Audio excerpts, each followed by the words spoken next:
At 58, I had the corner office, a seven-figure salary, and a team that hung on my every word. I was the man people envied, until the day I flew home a day early to surprise my son at his graduation. I called him from the airport, breathless with excitement. "Hey, Evan, I'm home early. I'll be there tomorrow." There was silence. Then he said, "You don't need to come. You've never been there before." 6 words. That's all it took to undo 30 years of deals, promotions, and late nights. In that moment, I realized I wasn't just late to his graduation. I'd missed his childhood, his triumphs, his pain, his life. I sat in my hotel room staring at the family photo on my phone, one where I wasn't even in the frame. My wife looked tired. My son looked older than I remembered. And I was a stranger with a briefcase chasing meetings while my family grew up without me. But this story doesn't end with regret. What happened after that call broke me, yes, but it also woke me up. If you've ever told yourself, "I'm doing this for them," while watching them drift further away, stay with me. You might still have time to rewrite your ending. I almost didn't. My name is Michael Whitman. I'm 58 years old, and for most of my life, I believed I was doing everything right. I grew up in a 2-bedroom apartment in Cleveland, Ohio, the kind of place where winters bite through the windows and dinner was often whatever was left from the food pantry. My father worked night shifts at a steel plant, came home with black dust in the lines of his hands. My mother did laundry for neighbors, a tired smile always stretched too thin. We didn't talk about dreams. We talked about bills. And I swore with every fiber of my being, that when I had my own family, things would be different. I clawed my way through scholarships, part-time jobs, and sleepless nights at a state university. Graduated top of my class in economics. Then I hit New York like a storm. Hungry, driven, willing to outwork anyone in a suit. And then I met Lena. She was the kind of person who saw beauty in cracked sidewalks and made art out of pain. We met at a gallery opening I only went to because a senior partner told me it would be good networking. She wore a thrifted dress and smelled like oil paint.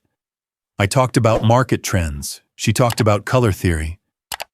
We had nothing in common, except for the fact that we both knew what it meant to come from nothing. We got married in the fall of '93. No white gowns or ballrooms, just a courthouse, her brother snapping photos, and our hands so tightly clasped they ached. We didn't have much, but we had plans. We'd stay close. We'd never become those couples who shared beds but not conversations. The first few years were golden. We lived in a 1-bedroom walk-up in Queens. Lena painted in the living room. I read financial reports by the stove. On weekends, we went to Central Park, sat on benches and talked about the kind of parents we'd be someday. When she got pregnant, we both cried. Happy tears. Terrified tears. I promised her and the baby, whom we called Little Bean, until we learned his name would be Evan, that I would never let them feel what I felt growing up. No hunger, no fear, no shame when the electric bill came. I took on more hours, said yes to more projects. Lena stayed home during those early months, her canvas turning into lullaby songs and baby food. Evan came into the world on a stormy Tuesday. 7 pounds, wailing, tiny fists balled like he was ready to fight life from day one. I held him and made a vow, quiet and fierce. You will never wonder where your next meal comes from. You will never worry about rent. You will never feel small the way I did. Looking back, I think that's where the blind spot began. I was so determined to give him what I didn't have that I forgot to give him what he needed most. Me. At first, it didn't seem like a big sacrifice. Missing one pediatrician appointment because of a quarterly report. Postponing a park picnic to prepare a client pitch. I'll make it up to them, I'd tell myself. Just until the promotion. Just until we get that bigger place. Lena never complained. Not at first. She'd smile, tired but understanding.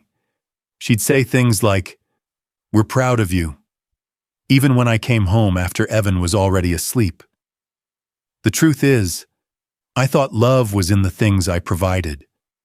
The mortgage I covered, the crib I assembled after midnight, the savings account I opened before Evan could walk. But love isn't measured in bank statements. And I was about to learn that lesson the hard way. The promotion came faster than expected. I was only 36 when the firm made me vice president of strategic finance. The title alone carried weight, but it was the access that changed everything. Conference rooms with skyline views, private luncheons with billionaires, a company car that smelled like new leather and power. When I brought home the news, Lena smiled politely. Evan clapped because he was 5 and clapped at everything. I took them out to a steakhouse in Midtown. Evan ordered chicken fingers and spilled juice on his tie. I laughed. I really thought I could balance it all. The first birthday I missed was Evan's 6th. There was a merger on the table. 2 rival firms consolidating under our advisory. Millions at stake. I told myself it was one time, just one. I sent a custom cake with his favorite superhero on it, a balloon bouquet, and a video message saying, "Daddy's doing something very important, but I'll make it up to you, champ. I promise."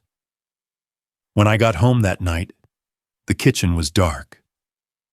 Lena sat at the table with a slice of untouched cake. Evan had cried himself to sleep. She didn't yell. She just asked, "Was it worth it?" I kissed her on the forehead and whispered, "One more push, and we'll never have to worry again." But there was always one more push. Christmas that year was rescheduled. I flew to Zurich on December 22nd and didn't make it back until the 27th. I gave Evan a bike he'd outgrown by then. Lena didn't say anything. She just folded the tree ornaments quietly and boxed them up like packing away disappointment. Every time I missed a milestone, school recitals, parent-teacher meetings, soccer games, I repeated the same mantra.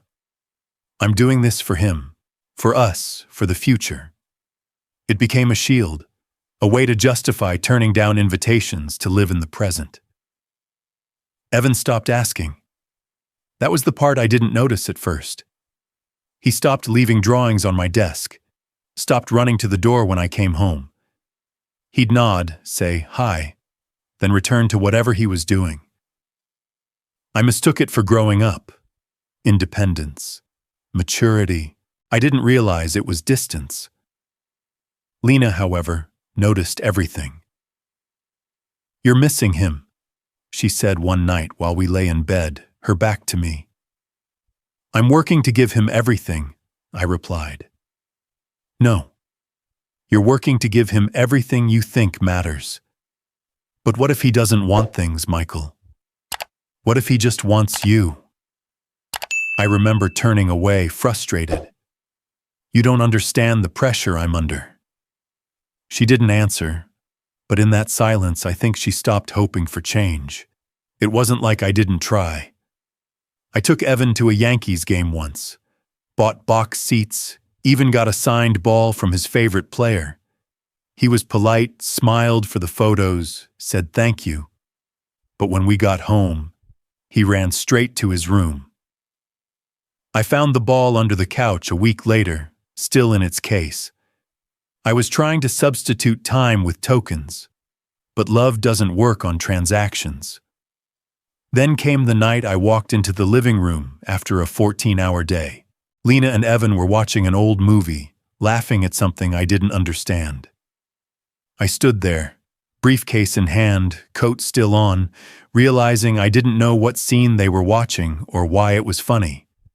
I had no idea what they'd eaten for dinner. I was a stranger to their routine. Evan looked up, smiled briefly, and turned back to the screen. That smile? It wasn't angry. It wasn't resentful. It was resigned, like he had already recalibrated his world without me in the center of it. And I still told myself I had time. Just one more quarter, one more deal. I'll take a sabbatical next year. We'll go on vacation. I'll coach his soccer team. I'll be the dad I promised to be. Someday. But someday has a way of disappearing when you're not paying attention. The year I turned 45, I was named Chief Financial Strategist for one of the top investment firms on the East Coast. I had my own corner office, 3 assistants, and a view that stretched across the Hudson River like a promise. The industry press called me a machine. Clients requested me by name. My signature alone could sway market trends. At black tie galas, they introduced me as the man who never missed a projection. And yet, every night, I went home to a house filled with silence.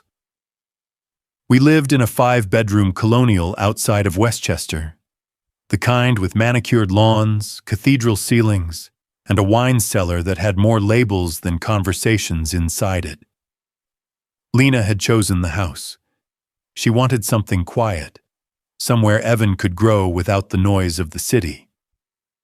I had said yes without looking at a single room. I bought her a new car that Christmas, left the keys in a velvet box under the tree. She opened it, smiled faintly, and said, "It's beautiful." Then she went back to her tea. No kiss, no hug. Just a thank you that felt like a receipt. She had started sleeping in the guest room 6 months earlier. At first, she said it was my late-night calls, the way the screen glow kept her up. Then it became about the snoring. Then she stopped giving reasons. We never fought. That would have required energy, investment. What we had was worse, the slow decay of a house that had once been home. Our conversations were schedules, logistics, reminders. Evan has a dentist appointment Friday. Your mother called. Trash day moved to Thursday. Evan was 15 by then, tall, quiet, smart in ways I couldn't grasp. He had Lena's eyes and my silence. He'd nod when I asked about school, give one-word answers. Good. Fine. Nothing.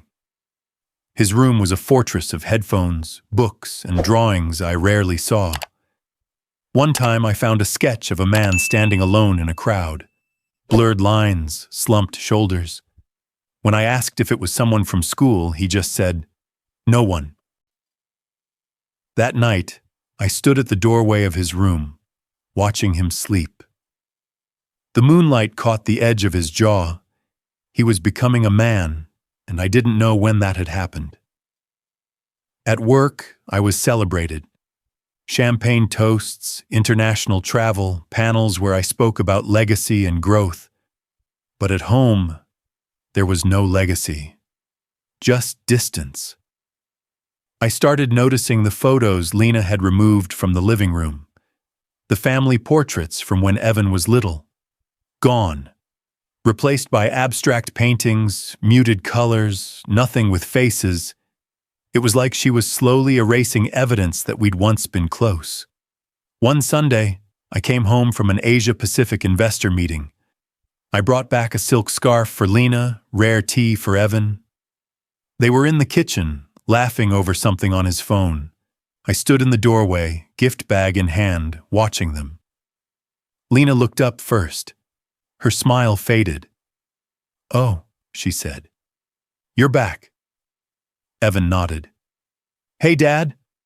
That was it. I placed the bag on the counter and said I'd go shower. No one asked what the trip was like. No one cared about the deal I'd closed, the millions I'd secured. Later that night, Lena came into the room. her room, not ours, and sat on the edge of the bed. She held the scarf in her lap, running her fingers along the edge. "When is it going to be enough, Michael?" she asked. I looked up from my laptop, half reading an earnings report. "What do you mean?" "The money, the promotions, the titles. When is it enough for you to stop choosing them over us?"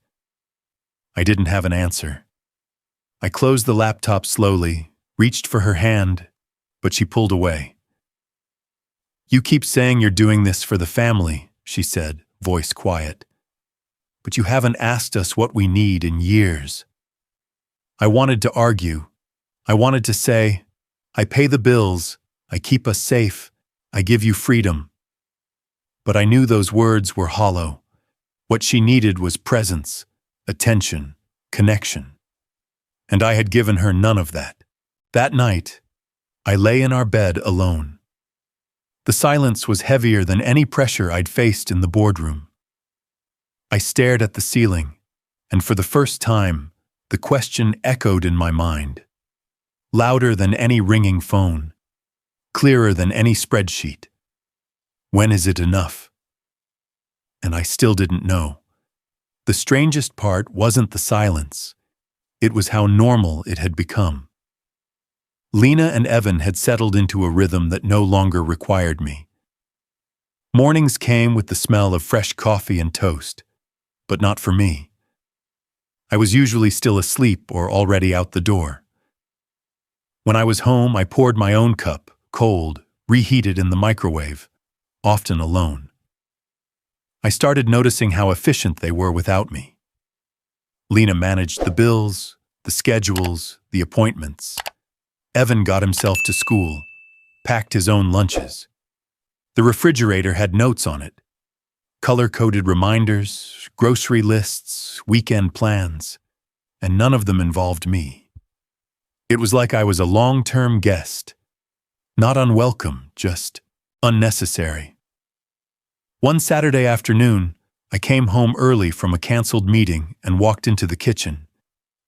Lena was at the table with her laptop, Evan beside her, both laughing at something. I paused at the doorway, watching them. It felt like interrupting a private club. Lena looked up, startled. "Oh, you're home." "Meeting got moved," I said, trying to sound casual.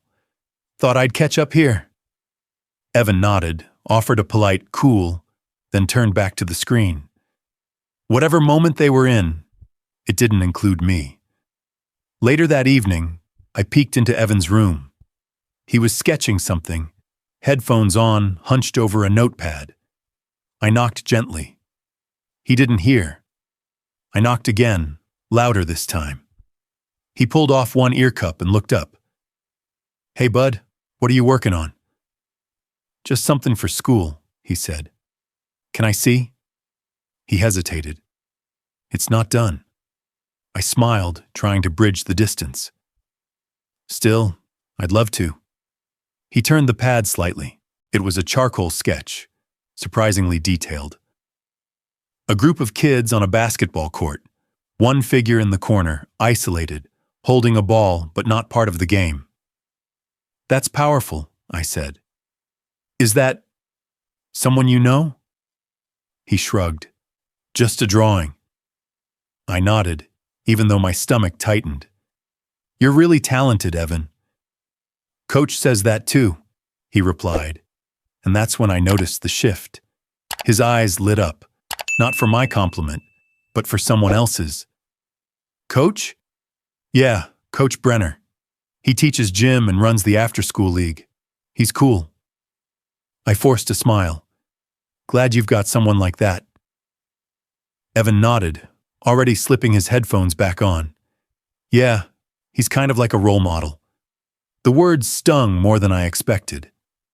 I stood there, blinking, pretending it didn't matter. But it did. Deeply. That night, I told Lena about it while she was brushing her hair in the guest room. "He said his coach is a role model," I said, forcing a laugh. "Can you believe that?" Lena met my eyes in the mirror. can you blame him? I froze.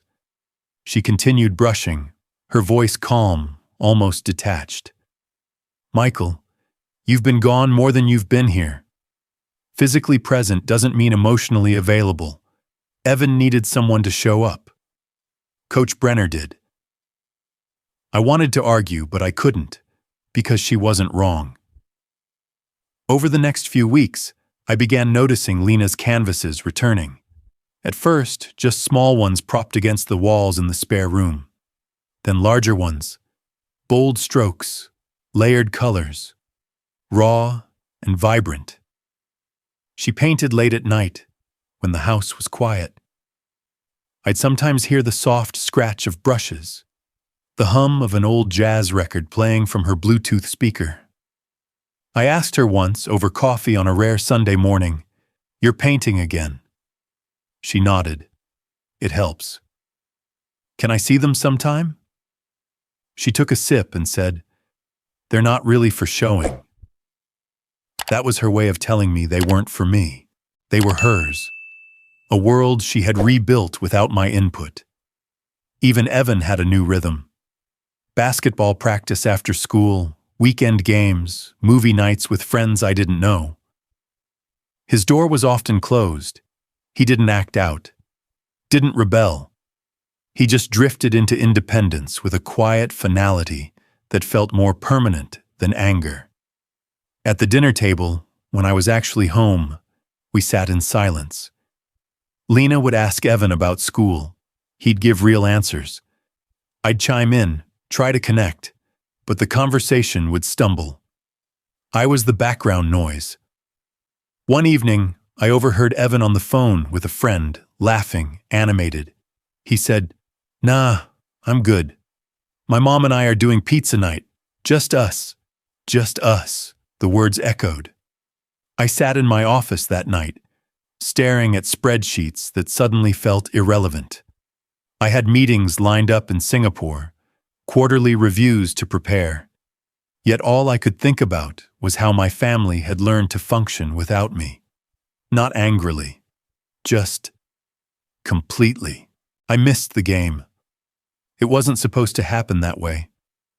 I had it marked on my calendar, circled in red, a rare weekend carved out between investor calls and budget reviews. Evan's championship basketball match, the final one of the season. He had trained for weeks, practiced under rain and cold, skipped movie nights and sleepovers just to make the cut. I promised him I'd be there. Swore on everything. But Friday evening, a call came in. A surprise audit meeting with a foreign client in from Singapore. The kind of last-minute, high-pressure session where presence meant power. I told myself I'd go for an hour, then head straight to the gym. It was only 20 minutes away. The meeting ran long. One delay led to another. By the time I walked out and checked my phone, there were 3 missed calls from Lena, 1 text from Evan. Don't worry about it. I raced to the gym anyway. I remember parking crooked outside the entrance, nearly tripping on the stairs as I ran in. The court was already half empty. The lights were dimming. Parents gathered in clusters, taking photos, exchanging congratulations. I spotted Lena and Evan near the far bleachers. She held a duffel bag. He wore his jersey, sweaty and proud, a gold medal ribboned around his neck. I paused, watching from a distance. Standing beside them was another man, tall, athletic, in jeans and a hoodie. He clapped Evan on the back, laughing.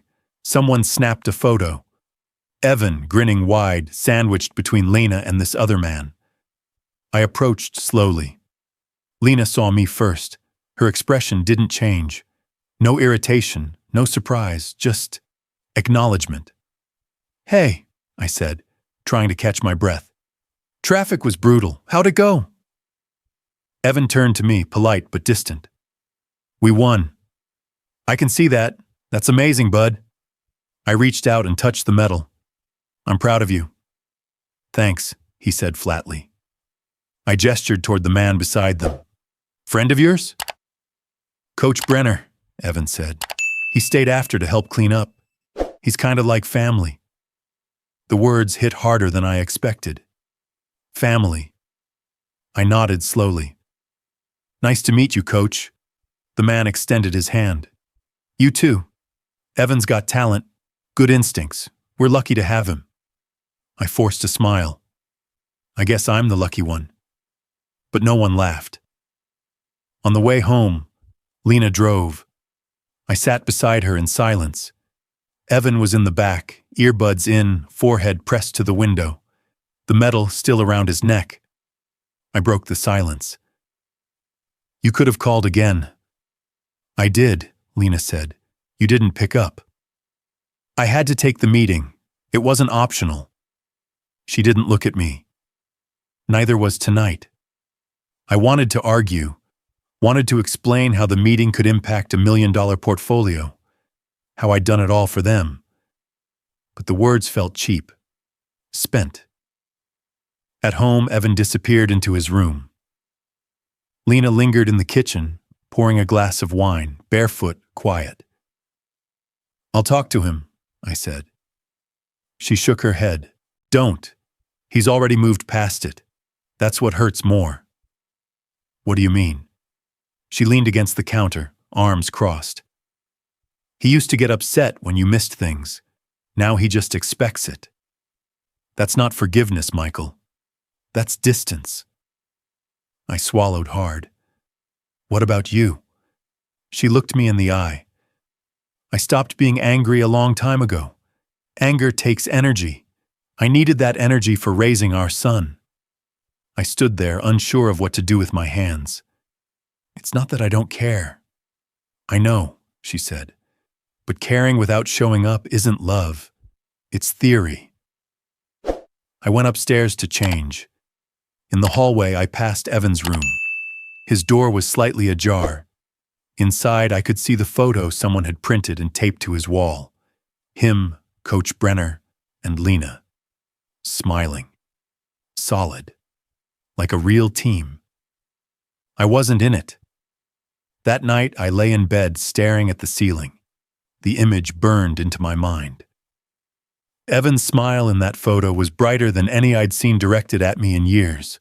In the firm, I was respected. Clients waited on my advice, colleagues envied my title. But inside my own home, I was background noise, and I couldn't blame them. I had built a life so efficient that it no longer required me to be part of it. The envelope came on a Thursday. It was thick, cream-colored, with a gold-embossed seal from Evans High School. Inside, a folded card announced the date, time, and location of the commencement ceremony.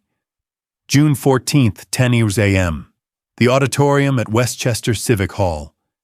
It was formal, elegant, impersonal. At the bottom, in Evan's handwriting, were the words, "Hope you can come." I stared at them for a long time, unsure if it was hope or habit. The guest list was printed inside the envelope. 2 grandparents, 3 cousins, Lena, and me. A full row. The names were lined up neatly, like Evan had taken care not to forget anyone. It was thorough, thoughtful.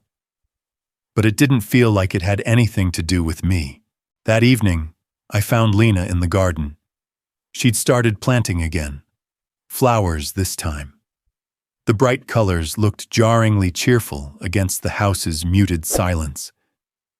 "He sent me the invitation," I said. She didn't look up. "He sent everyone one." "I know, but it said, 'Hope you can come.'" She stabbed the soil with her trowel, smoothed it over. "That's just something people say." I stepped closer. "Do you think he wants me there?" She finally looked at me, wiping sweat from her brow. Her voice was calm, direct. "He doesn't expect you to come. That's different." I waited for her to say more, but she didn't. "I want to," I said. Lena sat back on her heels, studying me. "Why now?" "Because it's his graduation. Because I've missed too much already." She shrugged. He's not counting on you anymore. He mailed that invitation out of politeness, not hope. I stood there feeling foolish, the invitation still in my hand like proof of my tardy realization. I'll be there, I said quietly. She didn't respond, just turned back to her flowers. The next week I cleared my schedule, canceled a speaking engagement in Boston, postponed 2 board meetings. My assistant was baffled. "Sir, that's the quarter-end review. The CFO's flying in." "I know," I said. "Reschedule it." "May I ask why?" "I've got somewhere more important to be." For the first time in my career, I put family on the calendar and refused to move it. I spent the days leading up to graduation nervously. I hadn't bought a gift, hadn't written a speech. I didn't know what fathers did at these things. Did they hug? Cry? Just clap? I watched YouTube videos of graduation moments, rehearsed what I might say when I saw Evan in his cap and gown. The night before the ceremony, I packed my suit carefully, shined my shoes, ironed my shirt twice. I booked a hotel near the venue even though it was only a 30-minute drive, just to make sure I wouldn't be late. I called Lena just to confirm the details. "He's not expecting you," she said again. "I know. I just want to be there." There was a pause. Then softer, "Don't be late." The morning of graduation, I woke up before the alarm, tied my tie 3 times before getting it right. The lobby of the Civic Hall was packed. Students buzzing in robes, parents holding programs, flashes of camera phones everywhere. I spotted Lena and the rest of the family near the 6th row. When she saw me, her eyes widened slightly, then she nodded. I took the seat she'd saved. Evan was nowhere in sight. We waited. The ceremony started. Speeches, introductions, applause. Then came the names, one by one. When they called Evan Whitman, I stood with the rest of the row and clapped hard, louder than anyone. He walked across the stage, expression steady, not smiling, but not withdrawn. He accepted his diploma, nodded to the principal, walked off. He didn't look into the crowd, didn't scan the seats like he used to when he was little, searching for my face. He didn't expect it to be there. After the ceremony, everyone gathered outside under the June sun. Pictures, flowers, cheers. I waited as Lena and Evan posed with the family. When she gestured toward me, Evan turned. For a moment, he looked surprised, then neutral. "You made it," he said. "I did." I hesitated. I wasn't going to miss it. He nodded, polite, not cold, not angry, just distant. "I'm proud of you, Evan. I know I haven't said that enough, but I am." "Thanks," he said, then added almost as an afterthought. "Mom said you cleared your schedule." "I did. For you." He didn't respond, just looked away, then back again. "I'm going to lunch with Coach Brenner and a few friends," he said. "Mom's coming. You're welcome too." It wasn't an invitation exactly, more of a concession, but I nodded. "I'd like that." As we walked to the car, Lena beside him and me a few steps behind, I knew this wasn't a reunion. It was a beginning, or maybe a chance to undo the ending I had written by absence. And for the first time in a very long time, I chose to show up. The flight landed 20 minutes early. It was rare for anything in my life to run ahead of schedule, but that morning felt different, like the universe was giving me a head start. I rolled my suitcase through the terminal, heart pounding, fingers itching to dial. I was proud of myself. For once, I'd made time. I was going to be there early, present. I stepped outside into the cool morning air and hit Evan's number. It rang twice. Then he picked up. "Hey," I said, too eager. "Just landed. Got in early. I'll be home in an hour." Silence. Thought I'd surprise you, I added. Maybe grab breakfast before the ceremony? More silence. Then finally, his voice. You don't need to come. I laughed nervously. What? Of course I do. It's your big day. No, he said. You don't need to. You've never been there before. My grip on the phone tightened. Evan, what are you talking about? I said I'd be there. I rearranged everything. I didn't ask you to. The words landed harder than any reprimand ever had. Not angry, not loud, just final. I want to be there, I said quietly. That's the thing, Dad. Now you want to. But all the times I needed you, you weren't. I stood by the curb, cars rushing by, the noise of New York suddenly muffled by something far more deafening. My own son's detachment. I'm trying to make it right, I said. I know, he replied. But you're not doing it for me. You're doing it because you feel bad. That's different. I closed my eyes, swallowing the sting. Okay, I said. But I'm coming anyway. There was no response. The line went dead. I stood there for a long time after the call ended, staring at my reflection in the airport glass. The man looking back at me wore a tailored suit, carried a leather briefcase, had a watch worth more than a month's rent for most families.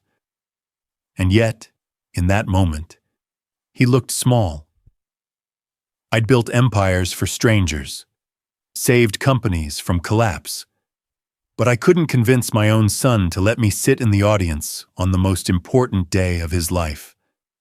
The ride home felt endless. Every red light dragged. Every honk, every swerve on the highway, just a reminder that time was moving. And I'd missed too much of it already. When I pulled into the driveway, the house was quiet. No balloons, no decorations, just stillness. I walked inside, calling out, I'm home. No response. In the kitchen, a note sat on the counter in Lena's handwriting. We're at the Civic Center. Ceremony starts at 10. Simple. Efficient. Like a memo between colleagues. I went upstairs to change into the suit I had picked out weeks ago. As I tightened the tie, I caught a glimpse of a photo taped to Evan's bedroom door. It was from a year ago. Him and Coach Brenner, arms around each other, smiling wide, holding a trophy. Below, scribbled in marker, were the words, Best day of my life. I wasn't in it. I don't remember driving to the venue.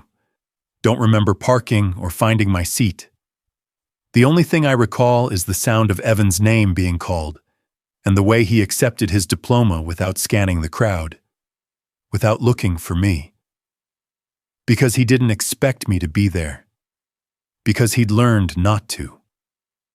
And in that moment, the applause around me blurred into white noise. I sat in the middle of the cheering, a hollow man in a full room.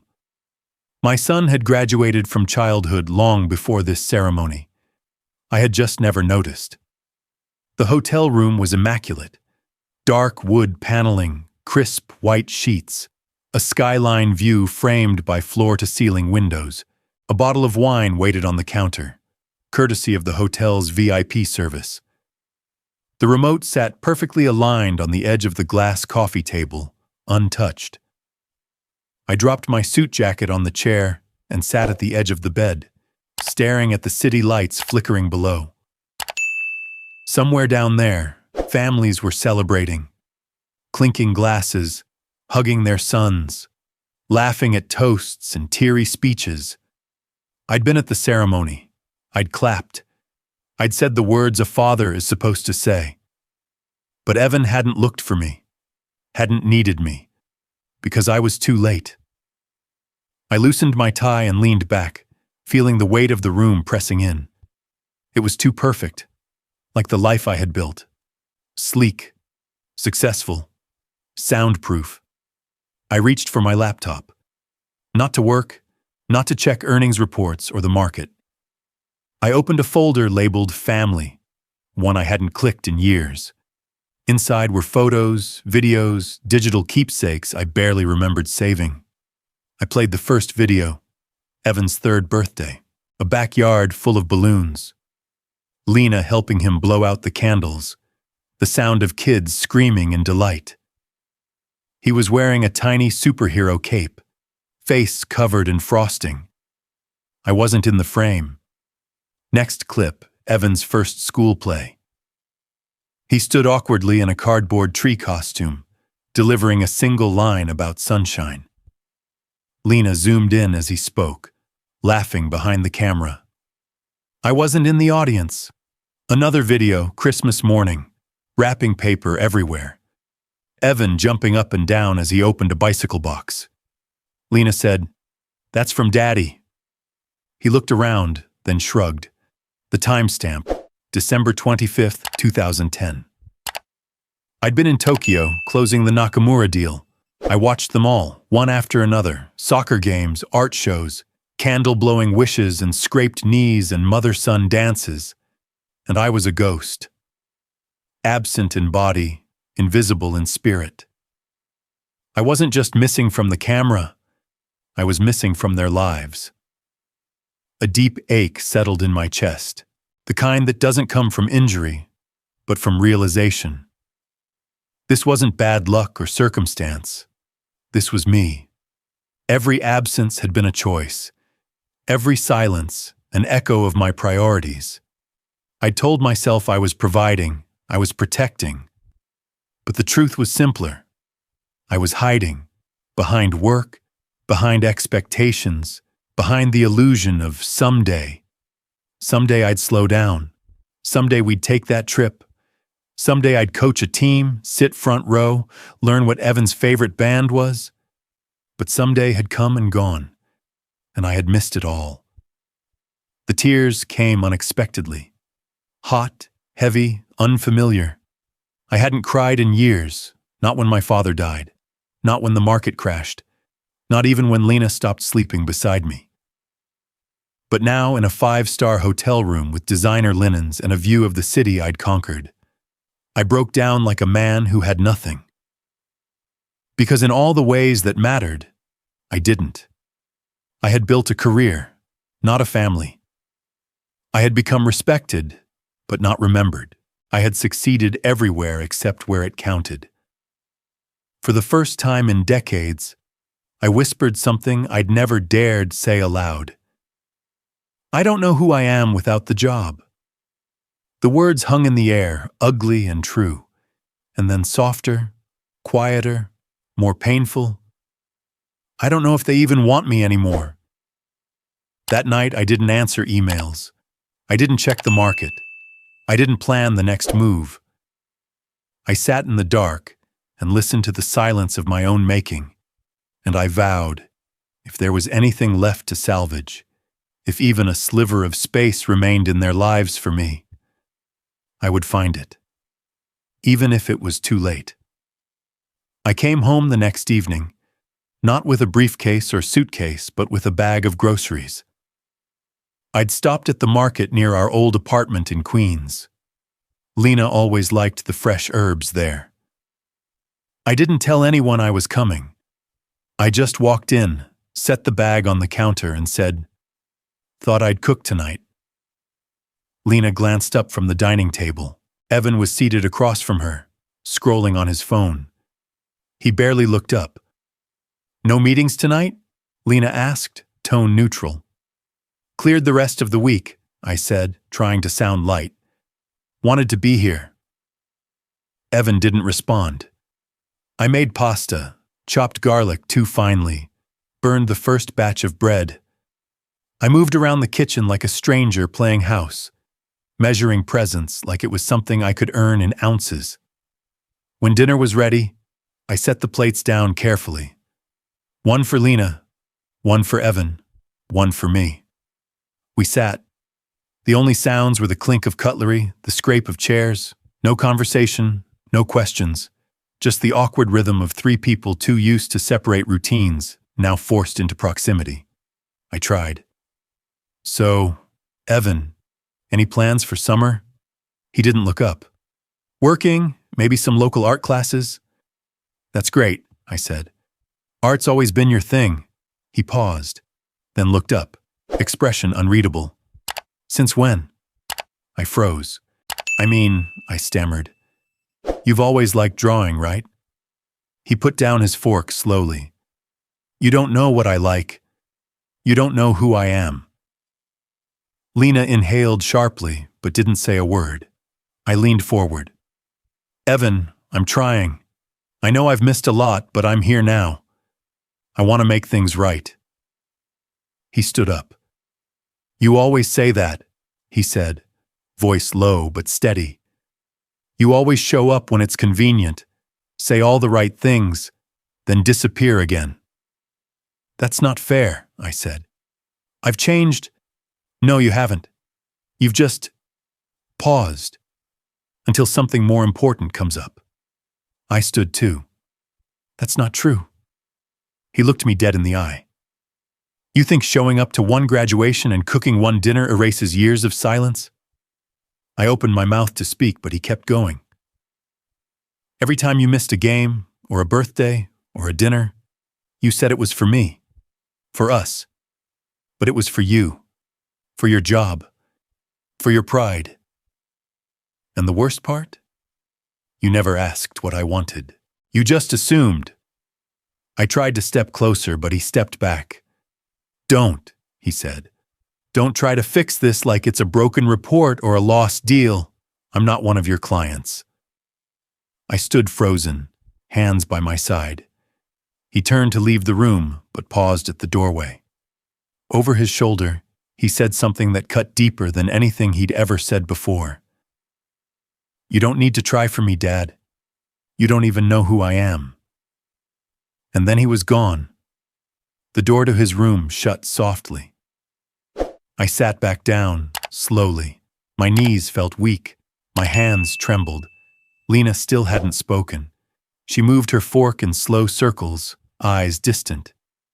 He's right, she said finally. You don't know him, not really. I looked at her, desperate. But I want to. She nodded. Then stop talking like a salesman. Stop making promises. Start being here. Every day. Even when it's hard. Especially when it's uncomfortable. I buried my face in my hands. I don't know how, I whispered. She reached for her water, drank slowly. Then start by listening. For a long while, we sat in silence again. But this time it wasn't from avoidance. It was the weight of honesty finally laid bare. I had been successful in every place that didn't require love. But love, I was learning, required more than presence. It required knowing. And I had a lifetime of catching up to do. The boardroom smelled of leather and control. Polished table, gleaming glass walls, a skyline view that once made me feel invincible. 13 men and women sat around me, faces I had known for years, people who had toasted my promotions, trusted my instincts, followed my lead into billion-dollar risks. I stood at the head of the table, notes untouched in front of me. Before we begin, I said, my voice steady, I need to say something. They looked up, curious. Some leaned back in their chairs. Others sipped their coffee, waiting for a pitch, a warning, another calculated move. But this wasn't strategy. I'm resigning, I said. Silence. Not the respectful kind, the stunned, this must be a joke kind. Effective immediately, my assistant gasped. My COO blinked twice. One of the partners laughed nervously. Mike, what? Is this some kind of play? I shook my head. It's not a negotiation. I've spent the last 30 years building something I thought was success. But what I built came at the cost of my family. And I won't keep sacrificing them. But the quarterly call, next week's investor summit, Tokyo. They'll manage, I said. Someone else can take it. I'm done. I left the room without shaking hands. Outside, the city buzzed, oblivious, but inside me something had shifted. For the first time, I wasn't rushing to the next thing. I wasn't calculating leverage. I wasn't managing anyone's expectations. I was just leaving. That night, I sat at the kitchen table with my phone, hands trembling. I called my sister first. "I'm sorry," I told her, "for the birthdays I missed, for always being too busy." Then my mother. "I should have visited more. I should have asked how you were." Then my son's godfather, my niece. Old friends I hadn't spoken to in years. Each call was the same. Not an explanation, not an excuse, just an apology. And then finally, Evan. He didn't pick up the first time, or the second. On the third, he answered. "It's late," he said. "I know," I said. I wanted you to hear it from me. I quit today." He was silent. I stepped down. From the board, the company, all of it. "Why are you telling me?" "Because I need you to know I'm serious. About being different. About showing up." More silence, then, "Okay." That was all, but it was enough. The next morning, I cooked breakfast. From scratch. Not the usual reheated bagels or takeout. Real pancakes, bacon, coffee the way Lena liked it. Strong, 1 sugar, no cream. She walked in wearing her robe, hair still damp. "You cooked?" she asked, suspicious. I nodded. "Don't get used to gourmet, but yeah." She sat, took a bite, chewed slowly. Not bad. Evan joined us 10 minutes later, backpack slung over one shoulder. He looked at the table, then at me. "You're here," he said. "I'm not going anywhere," I replied. He didn't smile, but he didn't leave either. That afternoon, I asked Lena if she wanted to go to the farmer's market. She blinked at me. "You? Outside on a Saturday?" I shrugged. I figured it's time I learn where the real vegetables come from. She laughed softly. A real laugh. Not a cynical one. We walked the aisles slowly. She showed me how to choose good tomatoes.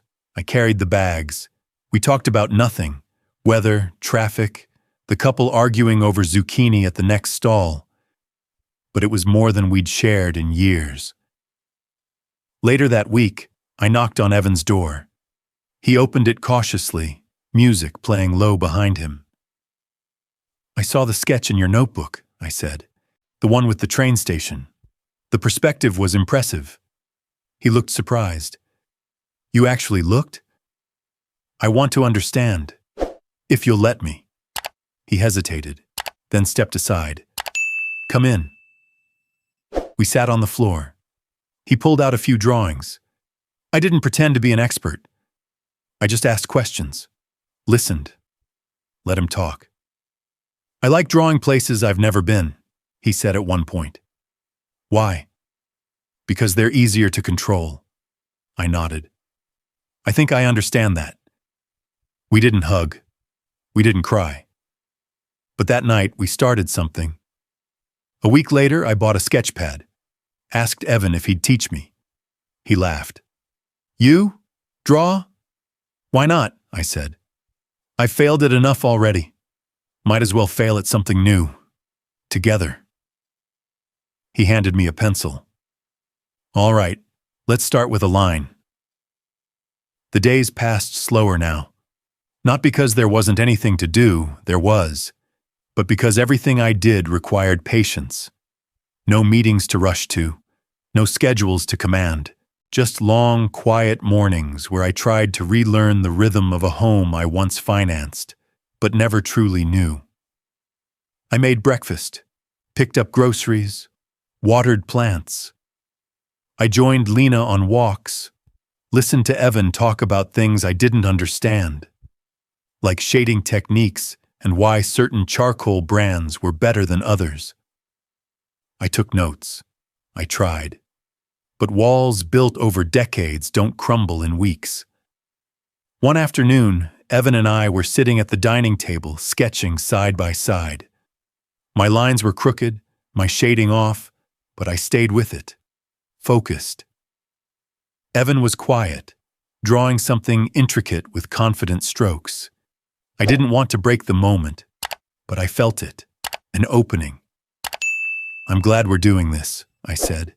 He didn't look up. "It's fine. I mean it. I know I missed a lot, but I want to be different." This time he looked at me. "Why now?" he asked. "What do you mean?" He put his pencil down. "Why are you doing this now? After all these years?" I swallowed, because I see what I've done, what I've missed. "I don't want to lose you." He nodded slowly, then said something that hit harder than I expected. "You're not doing this for me. You're doing it because you feel guilty." I blinked. "That's not true." He tilted his head. "Isn't it?" I opened my mouth, closed it again. I wanted to protest, to explain, but I couldn't deny the sting of truth in his voice. "You feel bad," he continued. "You want to make it better. But that's about you. That's you trying to clean your conscience. I get it. But don't act like this is for me. Evan, I love you. I didn't say you didn't." His voice was steady, mature. He was no longer a boy looking for approval. He was a young man protecting his scars. "I'm not saying I don't appreciate the effort," he added, "but don't expect me to just forget. I don't." "Good, because I haven't." He stood up and left the room.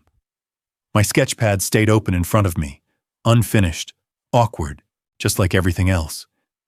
That night, I sat outside with Lena, the porch light casting a soft glow over her face. She sipped her tea, eyes distant. "He doesn't believe me," I said quietly. She didn't answer right away. Then, "Should he?" I looked at her. She turned to face me. "Michael, you were absent for most of his life. Not just physically, emotionally, every birthday, every recital, every time he asked where you were. I had to come up with an excuse, and then he stopped asking." "I know," I whispered. "No, you don't," she said. "You know the facts, but you don't know what it felt like for him. To look out at a crowd and not see your face. To come home with a trophy and find a note instead of a hug. You don't know what it cost him to stop believing you'd ever show up." Tears stung the corners of my eyes. "I'm trying now," I said. "Every day." She nodded.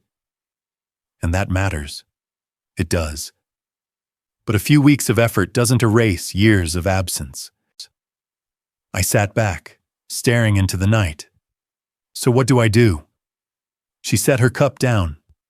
"You stop making this about proving something. You stop waiting for him to say, 'I forgive you,' and you just keep showing up, quietly, consistently. Not for a month, not for a year, for the rest of your life." I looked at her, searching her face. "And if he never lets me back in?" She took a breath. "Then you love him anyway." I nodded slowly. A promise used to mean everything to me. In business, it was a contract, a guarantee, a thing you could hold someone to. But here, in this family, I had learned a promise wasn't enough. It had to be earned. Daily, repeated, without reward. And I was just beginning. It started with a casual comment over dinner. Evan had pushed his plate away, pressing his palm to his chest. "It's nothing," he said when Lena looked at him with concern. "Just a flutter, like a skip." I froze. "How often does that happen?" I asked. He shrugged. "I don't know. Once a week, maybe? Usually when I'm stressed or tired." Lena reached for his hand. "You need to get that checked." "I'm fine," he said, brushing it off.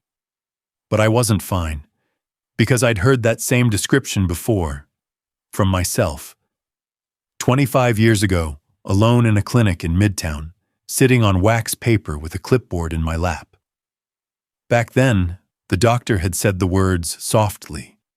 Irregular rhythm, elevated risk, early warning signs. I hadn't told anyone. Not Lena, not even my own mother. There was too much at stake. My career just starting, promotions within reach, no room for weakness. I managed it quietly. Diet, exercise, no caffeine. I told myself it would go away. Now, sitting across from my son, I knew it hadn't gone anywhere. It had just waited. That night, after Evan went to his room, I pulled out the old folder I kept hidden in my office drawer. Medical records, test results, notes scribbled in panic, my secret history. I showed them to Lena. "You knew?" she whispered, reading through the pages. I nodded. "Why didn't you ever tell me?" "Because I was scared," I said. "Scared I'd lose everything." She looked at me, eyes filled with a sadness that wasn't anger. It was exhaustion. "Michael, we could have handled this together. You chose to carry it alone. And now Evan's the one at risk. I won't make that mistake again." The next morning, I asked Evan to come with me to the clinic. He rolled his eyes. "Dad, seriously, it's not a big deal." "It is," I said. "It runs in the family." He narrowed his eyes. "What do you mean?" I took a breath. "I had the same symptoms. Years ago. I ignored them. You shouldn't." He stared at me. "You never said anything." "I know. I was wrong." He looked like he wanted to yell, or maybe walk away. But instead, he sighed. "Fine. One appointment." At the clinic, he lay on the table, leads strapped to his chest. I sat in the chair beside him, hands clenched. The doctor murmured, checked the monitor, took notes. Then she turned to me. "You were right to bring him in." Evan looked at her sharply. "So something's wrong?" "There's an irregularity," she said gently. "We'll need further tests." On the way home, Evan was quiet. Back at the house, he paced the living room, fingers twitching. "You knew," he said finally, "and you never told me." "I was afraid," I admitted. "Afraid of what? That I'd think less of you?" "No," I said. "Afraid that if people knew, I'd lose my job, my image. I was selfish." He sat down, shaking his head. "I don't know what's worse," he said. "That you hid it, or that I might have it too." I knelt beside him. "Whatever this is, we'll face it together." He looked at me. "You don't get to say that like it erases everything." "I'm not trying to erase it. I'm trying to be here now. Every step." His eyes brimmed, but he looked away.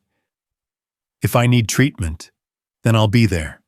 If they need a donor, I've already signed up. Tissue, marrow, anything." He turned back to me, jaw trembling. "You'd do that?" I nodded. In a heartbeat. He blinked hard. Then, for the first time in years, he broke.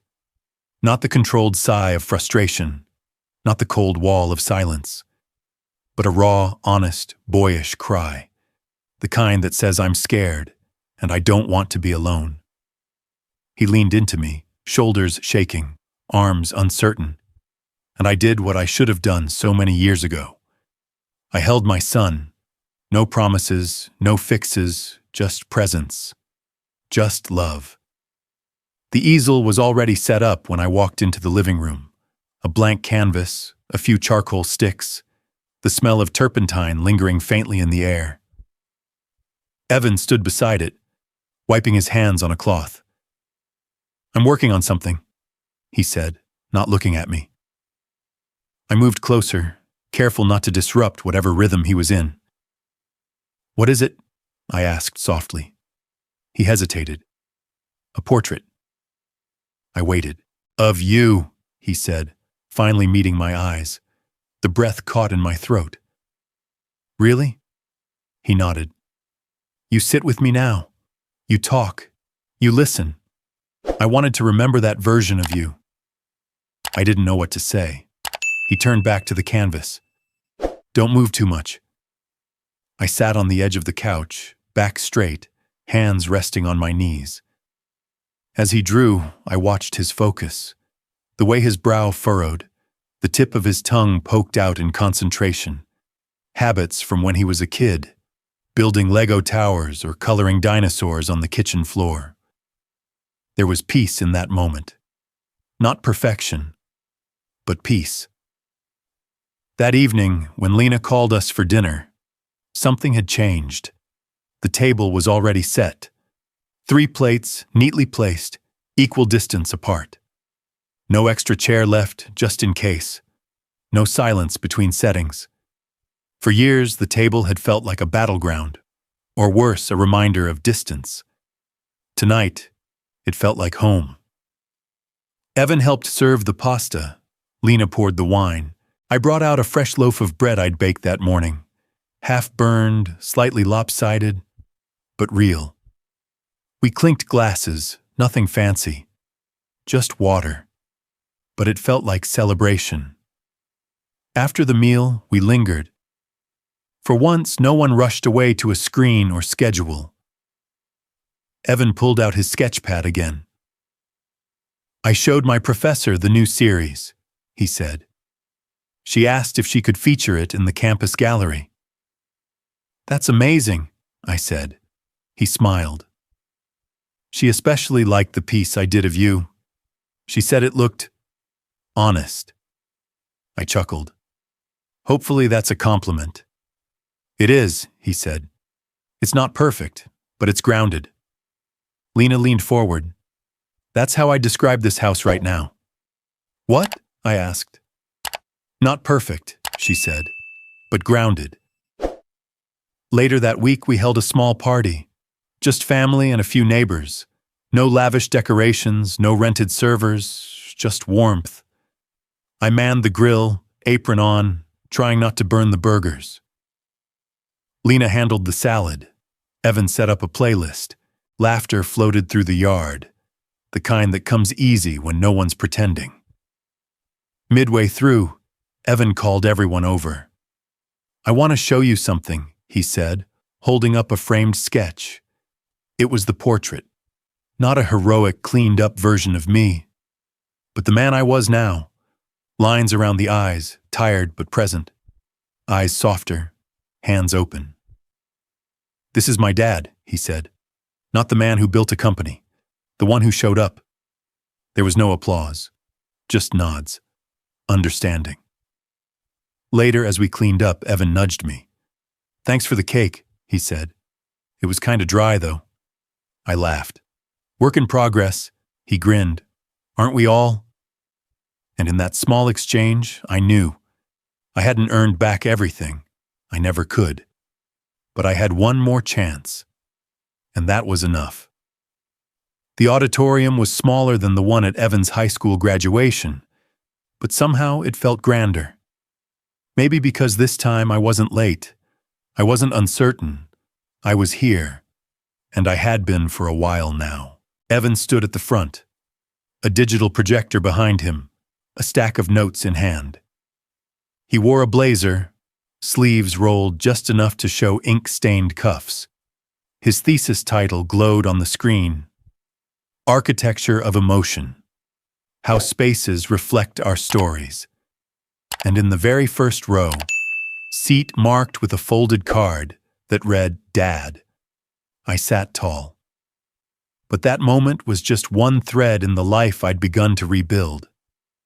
Months earlier, I'd taken a call from an old colleague who ran a leadership institute in Boston.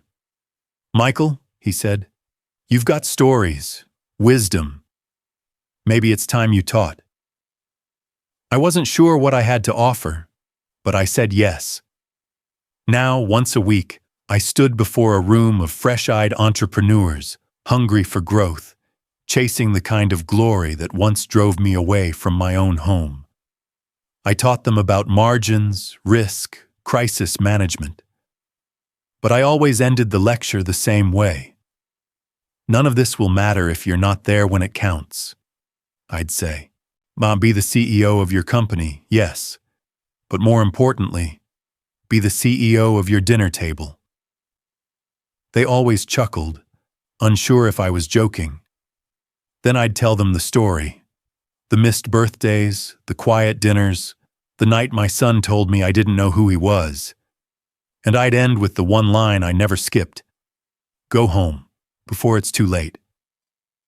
Some of them got it, others didn't. But I told it anyway, because I wasn't just speaking to them. I was speaking to the man I used to be. At home, things stayed simple. Lena and I took Sunday walks. We repainted the guest room together, just because. Evan came by for dinner often now, sometimes with questions about job interviews, sometimes just to sit and sketch. One evening, he handed me an envelope. I defend next month, he said. You'll be there? I smiled. Wouldn't miss it. Front row? He teased. Always.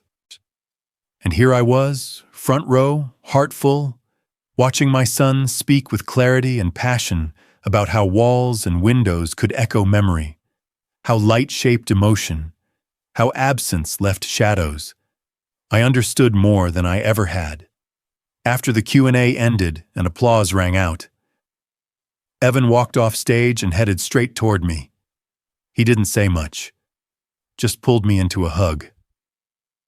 Lena joined us moments later, slipping her hand into mine. Outside, the sky was turning gold. We took a photo, Evan in the middle, arms around us both. Weeks later, he mailed me a copy. I framed it, hung it on the wall above the dining table, right in the center. No empty chair, no missing face, just a father, a son, and the proof that presence is the only legacy that lasts.